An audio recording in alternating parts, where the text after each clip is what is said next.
अतिथिज्यूहरू लगायत यस ट्रक व्यवसाय सङ्घ र अन्य सङ्घ संस्थाबाट पाल्नुभएका महानुभावहरूलाई भक्तपुर नगरपालिका र मेरो व्यक्तिगत तर्फबाट हार्दिक अभिवादन व्यक्त गर्न चाहन्छु र यस भक्तपुर ट्रक व्यवसाय सङ्घलाई बधाई एवं शुभकामना पनि दिन चाहन्छु। पक्कै पनि हामी भक्तपुर नगरपालिकामा छौँ। भक्तपुर नगरपालिका क्षेत्र भनेको एउटा हाम्रो मात्रै नगरपालिका होइन, एउटा पर्यटकीय गन्तव्य स्थल रहेको र यो विश्वबाट आउने पाहुनाहरूको लागि पनि यो एउटा गन्तव्यको नगरको रूपमा परिचित छ। त्यसैले हामीले यस नगरलाई एउटा व्यवस्थित नगरको रूपमा अगाडि बढाउनको लागि भक्तपुर नगरपालिकाले जे जति काम गरिरहेको छ यहाँहरूले देखिराख्नु भएको छ र भक्तपुरले एउटा हामीलाई नेपाल मजदुर किसान पार्टीबाट निर्वाचित हामी तपाईँहरूको भोटबाट हामी यहाँसम्म पुगेका छौँ र हामीले यहाँहरूले दिनुभएको घोषणापत्रको आधारमा यहाँको आधारभूत आवश्यकताहरू पुरा गर्नको लागि, जसरी यहाँको मान्छेहरू शिक्षित बनाउनको लागि शिक्षालाई हामीले प्राथमिकता दिएका छौँ। यो सहर मैले अघि पनि भने सम्पदाले भरिपूर्ण हाम्रो सांस्कृतिक नगर भएको कारणले गर्दाखेरि यहाँ सफा हुनुपर्छ, किनभने विदेशी स्वदेशी पर्यटकहरू आउनुपर्छ र त्यसबाट आउने आय आर्जन हामी नगरवासीहरूकै हो, नगरवासीहरूले नै पाउनुपर्छ, त्यो उहाँहरूको अधिकार हो। त्यसैले यसमा पनि हामीले अत्यन्तै प्राथमिकताका साथ काम गरिरहेका छौँ यहाँहरूको साथ र सहयोगमा। त्यसरी नै हामीले अर्को अत्यावश्यक आवश्यकताको रूपमा हामीले स्वास्थ्यलाई लिएका छौँ। शिक्षा, स्वास्थ्य अनि हाम्रो पहिचानको रूपमा रहेको हाम्रो सम्पदा र संस्कृति, त्यसलाई जगेर्ना गरेर हाम्रो सभ्यतालाई अगाडि बढाउनको लागि, हाम्रो संस्कृति हाम्रो पहिचानलाई निरन्तर रूपमा अगाडि बढाई हाम्रो नयाँ पुस्तालाई हस्तान्तरण गर्नको लागि हामी कटिबद्ध भएर लागिरहेको पनि यहाँहरू सामु छर्लङ्गै छ। किनभने शिक्षा बिना 21औं शताब्दी अगाडि बढ्दैन, तर हाम्रो पुर्खाले सिर्जना गरेका ती सम्पदाहरू संस्कृतिहरूलाई सँगै लग्न सकेको खण्डमा 21औं शताब्दीमा हामी ज्ञान विज्ञान र प्रविधिसँग जोडेर जान अगाडि बढ्न सकेमा मात्रै हामी एउटा सफल देशको रूपमा, हाम्रो सफल नगरको रूपमा अगाडि बढ्न सक्छौँ भने हाम्रो त्यो सोचलाई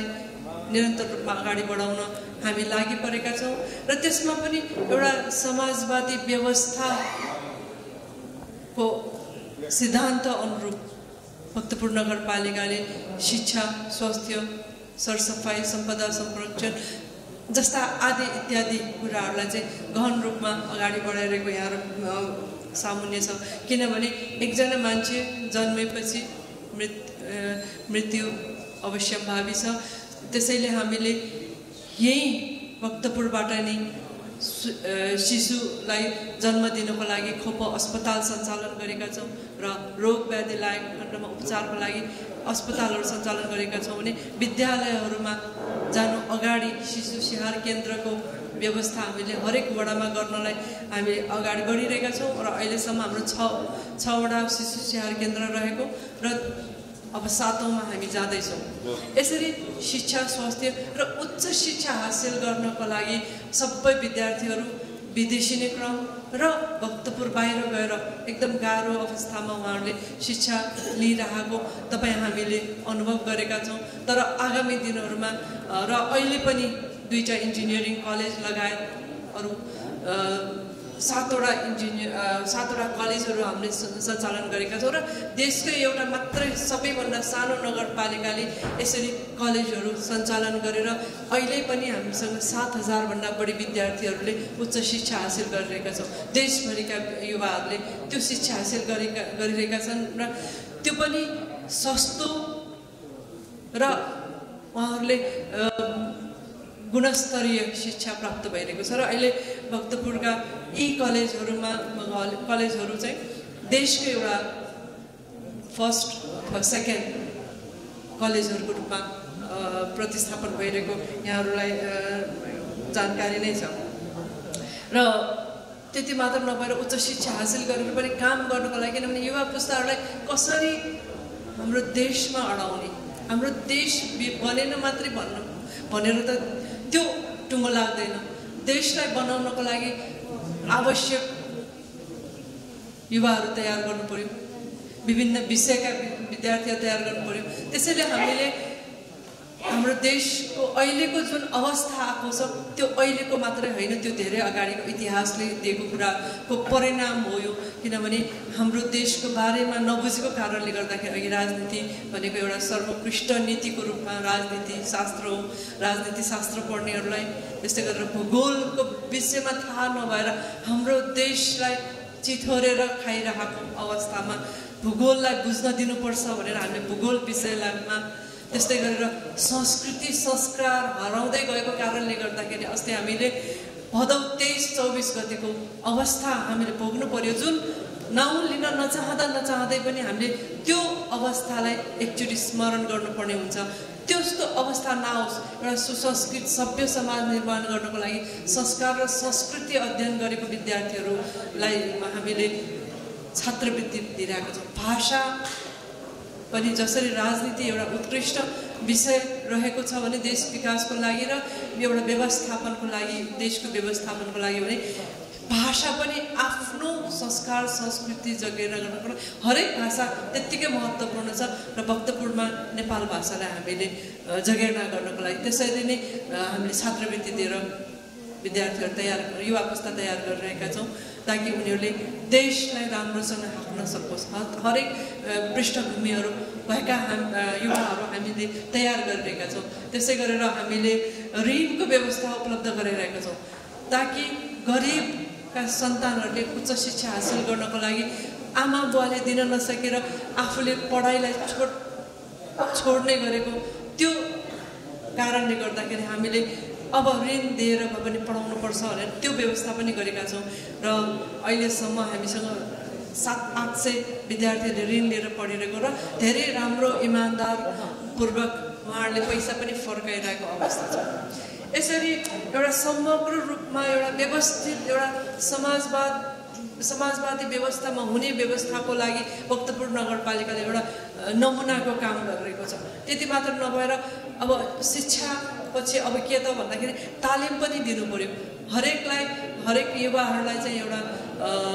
स्किल डेभलपमेन्टको लागि त्यस्ता तालिमहरू पनि हामीले उपलब्ध गराइरहेका छौँ भने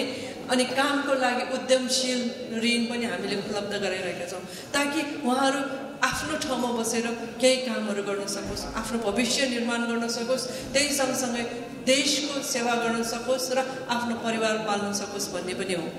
यसरी गर्दै जाँदाखेरि उमेर ढल्दै जान्छ। अब अहिले युवाहरू तपाईँ हाम्रो घर घरको एउटा कथा बनिसकेको छ। हाम्रा छोराछोरीहरू विदेशमा बस्ने अनि यहाँ बुवा आमाहरू वृद्ध अवस्थामा त्यत्तिकै अप्ठ्यारो अवस्थामा रहेको तपाईँ हामीले देखिरहेको छ, भोगिरहेका छौँ। त्यसैले हामीले कम्तीमा ती ज्येष्ठ नागरिकहरूको सेवा गर्नको लागि आदर निकेतनको पनि व्यवस्था गरेका छौँ। एउटा बनिसकेको छ र अर्को हामीले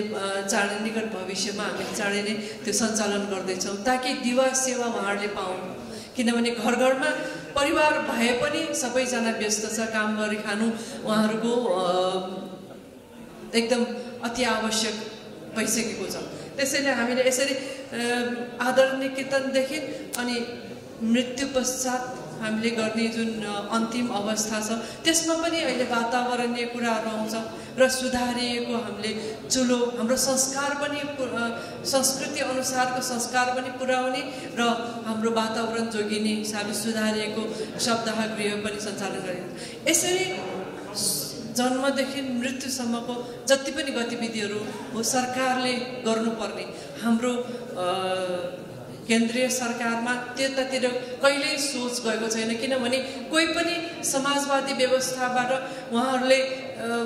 यस्तो हुनुपर्छ भनेर सोच राख्नु भएको छैन। त्यही कारणले नगरपालिकाले चाहिँ हामीले कम्तीमा भक्तपुर नगर सानै नगर भए तापनि एउटा नमुनाको रूपमा हामीले कामहरू अगाडि बढाइरहेका छौँ र यो गर्ने क्रममा यो दोस्रो कार्यकालमा हामी गर्दाखेरि हामीले अस्ति भर्खरै नगरपालिकाको एउटा टोली जनप्रतिनिधि कर्मचारी र व्यवसायी आज हाम्रो माझ नाति हेम्बाजी हुनुहुन्छ। हामी एउटा 8 जनाको टोली तिब्बत अहिले टिबेट भन्दैन सिजाङ भन्छ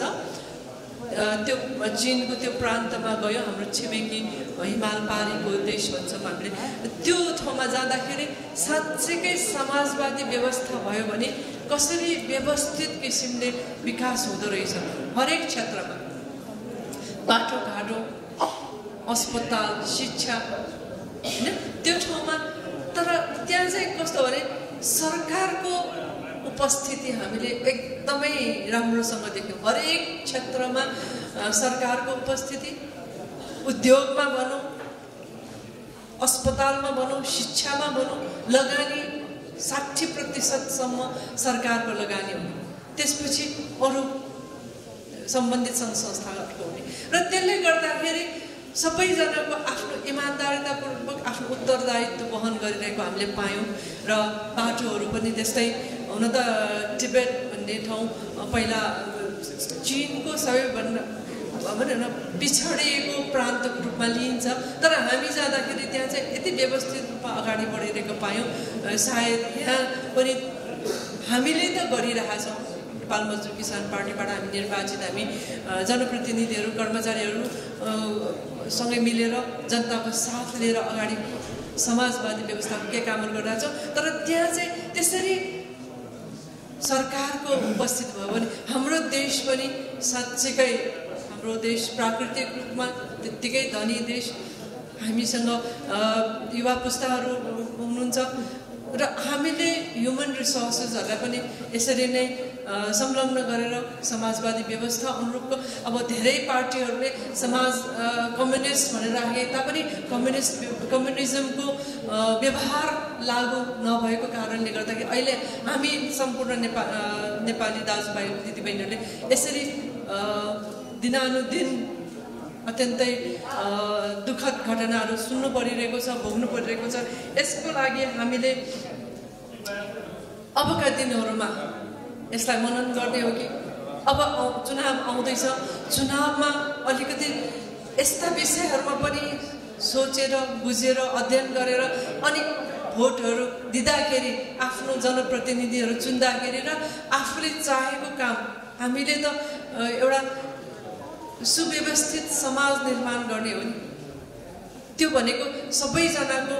इमान्दारितापूर्वक संलग्नता हुनु पर्यो त्यसमा अझ जनप्रतिनिधिहरू त्यसमा अझ इमान्दारिता गर्नु नै पर्छ हुनु नै पर्छ र हामीले जनताको सेवा गर्नको लागि आइसकेपछि हामीले त्यो गर्ने कोसिस गरिरहेका छौँ तथापि देशभरि परिवर्तन ल्याउनको लागि व्यवस्था परिवर्तन गर्नको लागि सोच्नु पर्यो र व्यवस्था सोचे अनुसारको परिवर्तन गर्नको लागि हामीले भोट दिँदाखेरि सोचेर दियौँ भने अवश्य पनि हाम्रो अवस्था परिवर्तन हुन्छ र अघि न धेरै कुराहरू यहाँ समस्याहरूको रूपमा अगाडि ल्याउनु भएको थियो त्यसलाई निर्क्युल गर्नलाई निर्मूल गर्नको लागि हामीले एकचोटि अबको यो माहौलमा चाहिँ सोच्नुपर्छ भन्ने लाग्छ र मैले यो म आफू प्राविधिक विषयको भएको कारणले गर्दाखेरि ट्रक व्यवसाय सङ्घ र इँटा व्यवसाय सङ्घमा केही कुराहरू राख्न चाहे हाम्रो अब अघि न अहिले हाम्रो मिनी ट्रकबाट अहिले ट्रक र ट्रिपर पुगिसकेको छ त्योभन्दा पनि ठुल्ठुलो ट्रकहरू आउँदै गरेको छ हैन त्यसले गर्दाखेरि हाम्रो बाटोहरूमा समस्या भइरहेको छ यदि त्यस्तै हो भनेदेखि हामीले यहाँहरूको संलग्नतामा सडक विभाग अथवा भनौँ न सिभिल रोड इन्जिनियर्सहरूसँग बसेर छलफल गरेर यो भार वहन यतिसम्मको भार वहनको गाडीहरू आउँछ है भनेर यहाँहरूले सुझाव दिनुभयो भने अझ राम्रो हुन्छ जस्तो लाग्छ किनभने अहिले जति पनि बाटोहरू बनाउँछ बिग्रिन्छ त्यो किन त भयो त भन्ने कुरा हामीले कहिले पनि छलफलमा ल्याएनौँ कि अहिले हामीले भोगिरहेको त्यो मुलालयको बाटो त्यो किन त्यसरी भत्किन्छ त बेला बेला एउटा चाहिँ यहाँहरूले पनि इन्जिनियरिङ गर्नेहरूलाई एकचोटि भन्नुभयो भने राम्रो हुन्छ होला तपाईँहरूको मात्रै दोष होइन भन्न चाहेको मैले किनभने बाटोमा दुईतिर ड्रेन हुनुपर्ने त्यो कहिल्यै राख्दैन हामीले भन्यो भने पनि उहाँहरूले हाम्रो बजेट छैन भनिदिन्छ तर त्यो त एउटै प्याकेज हुनुपर्ने हो त्यही कारणले गर्दाखेरि र भार वहन गर्ने कति क्यापासिटीको हुन्छ भन्ने कुरा यहाँहरूबाट पनि यसो टेक्निकलले पनि छलफल गर्न सकेको खण्डमा सायद अबका दिनहरूमा राम्रो हुन्छ कि भन्ने लाग्छ। र अर्को कुरा भक्तपुर नगर भनेको एउटा सांस्कृतिक नगर त हो नै, सम्पदाले भरेको नगर हो नै। र सम्पदाको कुरा गर्दाखेरि हाम्रो चौक बाटो सबै इँटाले छापिएको नगरको रूपमा आउँछ। विदेशीहरूसँग कुरा गर्दाखेरि, पर्यटकहरूसँग कुरा गर्दाखेरि उहाँहरूले हाम्रो मानस पटलमा भक्तपुर भन्ने बित्तिकै इँटाले छापेको सडक, इँटाले छापेको चौकहरू भन्ने आउँछ। तपाईँहरूले अहिले ढुङ्गा राख्नुभयो भन्ने कुरा हाम्रो बाध्यता छ भन्छौँ हामीले। के बाध्यता त भन्दाखेरि हाम्रो इँटाको क्वालिटी चाहिँ एकदमै कमसल छ। हामीले राख्न त राख्छौँ, त्यो बजेट खेर गइरहेको छ। सबै इँटाहरू फुस्रो फुस्रो। मैले बेला मौकामा हाम्रो महेन्द्रजी अनि केपीजीसँग पनि कुरा गर्छु, यो मेरो विषय भएकोले गर्दाखेरि पनि। एउटा हाइबन त्यो बाटोमा छाप्ने इँटा नै फरक किसिमको हुन्छ, त्यसमा सायद केमिकल र अलिकति बढी पाक्नुपर्ने अवस्था हुन्छ। त्यो कुराहरूलाई पनि हामीले, किनभने यो नगर यो देश भनेको हाम्रो पनि हो, हामीले पनि यस्ता विषयहरूमा पनि छलफल गरेर अगाडि बढ्न सकेको खण्डमा हाम्रो पहिचान बोकेको यो इँटाको चोक बाटो फेरि पुरा गर्न सक्छौँ भन्ने लाग्छ। अहिले जहाँ पनि ढुङ्गाको भएको र मान्छेहरूलाई जाडोमा एकदमै चिसो आउने, गर्मीमा एकदमै गर्मीले पोल्ने र हाम्रो चाडपर्वमा बाजागाजा बाटोमा हिँड्दै जाँदाखेरि उहाँहरूलाई अप्ठ्यारो हुने, त्यो एउटा सांस्कृतिक रूपमा पनि धेरै फरक पर्ने भएको कारणले गर्दाखेरि मैले यो सानो कुरा राखेँ। र अबका दिनहरूमा हामीले हाम्रो देश चाँडै नै परिवर्तन हुँदैछ। त्यो परिवर्तनमा हाम्रो योगदान, यहाँहरूको योगदान, हामी सबैको योगदानको अपरिहार्य छ। यसमा सोचेर सम्झेर बुझेर अगाडि बढौँ भन्ने कुरा राखेर फेरि एकचोटि भक्तपुर ट्रक व्यवसायी सङ्घलाई आगामी दिनहरूमा अझ राम्रोसँग यहाँहरूले देशको लागि काम गर्नुहुनेछ भन्ने विश्वासका साथ फेरि चाहिँ शुभकामना दिँदै मेरो आफ्नो भनाइ टुङ्ग्याउँछु। धन्यवाद।